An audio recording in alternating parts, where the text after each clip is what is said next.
Now, I would take that record that Porto have in the home legs of matches against Arsenal and stick it on the dressing room wall. Their confidence is high coming in from their recent league form. Yes, they're 7 points off the top of the table, but they've won their last two matches. A 5-0 victory over Benfica 2 matches ago. Who is the player they have to stop? Remarkably, Arteta talking about it all being a Pepe. 41 years old. He said, I couldn't do it at his age, but absolutely our team have to target him. And maybe Brentford was the perfect rehearsal for patience that Arteta's also said is going to be vital against Porto. A 4-5-1 to overturn that 1-goal deficit scored in the dying minutes of stoppage time. And they've made just one change to their starting 11 from their match against Brentford. Rye comes straight back in for Ramsdale. Martinelli not ready for this one. Jesus is on nation out of possession in the first leg. That's incredibly hard to break down, and they slow down the game deliberately. I talked about Brentford and in 5 matches. Tomiyasu is on the bench though, that's a boost, and Bukayo Saka, the star boy, also in this competition. In all 3 of his Champions League starts, he's scored a goal and created an assist. The only buzz he was sent off. But as I was in the tunnel, the Brentford players, one of them shouting at Arteta that his side would cheat. Or someone, I don't know if it's back from Star, or in fact the Arsenal players. In 4 successive Champions League matches wins Benzema in the 2011-2012 season. Can he do it again? The pressure is, of course, on Arsenal. Porto haven't made any changes from their win at the weekend, but they have got Taremi on the bench, which is a big boost. Their prolific goal scorer, who's really been struggling for regular starts in Europe. Can he shine here tonight? But Arsenal also have a fantastic record in the second legs of Champions League knockout stage matches against Porto. Take you back 14 years ago when they last met at this stage. They actually lost the first leg 2-1, but it was a brilliant solo effort from Samir Nasri, and Nicholas Bentner scored a hat-trick. Responded, well, you were slowing down the game. It was stop-start all the way through, so the perfect rehearsal then for them to test their patience.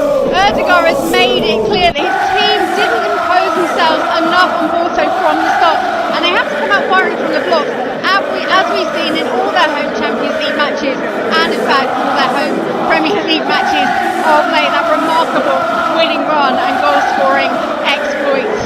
But it's going to be a massive test, and Arteta says his players have to show courage.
Oh yeah. Really good start. Just calm right down. There you go. Push him back. Nice.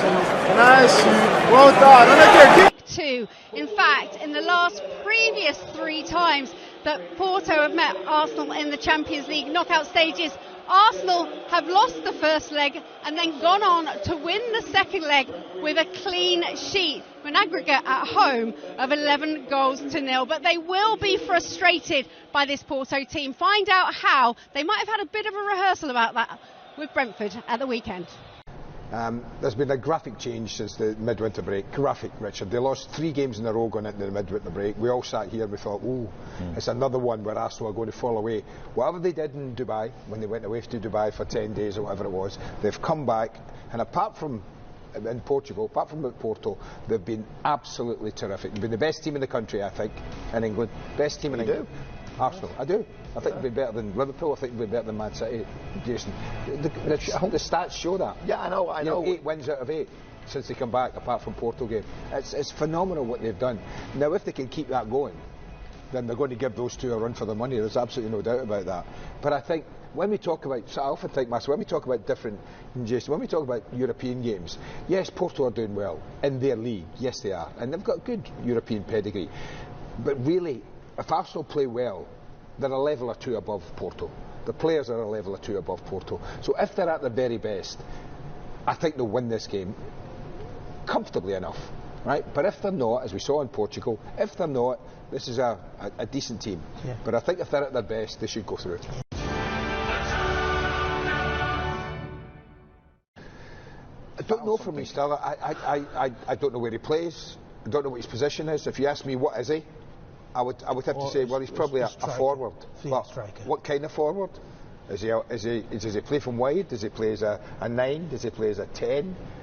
I mean, I don't know what he is. What he is. Yeah. He plays everywhere. Is that his strength? That if you don't, chances are the opposition don't either. So I really think that when he signed for Arsenal, he signed to be a striker. Where Chelsea played him. Through the middle. When he was at Chelsea, where Chelsea was playing him. So he had to adapt and adjust his ability. Probably Arteta has been very smart. So you think he was a 9, a proper 9? Why did Germany play him left side then? He was a 9, yeah. He was a 9. So did Germany play him left side? Yeah. Yeah, so... And then we've seen him right side of a midfield at Arsenal. We've seen him centre forward. We've seen him right side, left side of a front 3. So should we look at that then as a positive and say he is so good he can do anything, or he's actually really not very good and can't find a position? Let me ask you this then. Do you think, if everyone's fit and available and at the 100%, does he get in Arsenal's strongest side right now? I don't think he does. Right now, I don't think he does. Because I think he would pick Jorginho and he'd pick Rice and Odegaard, and then he's got Martinelli, Jesus. He plays Jesus. And then Saka. Yeah. I think that's his...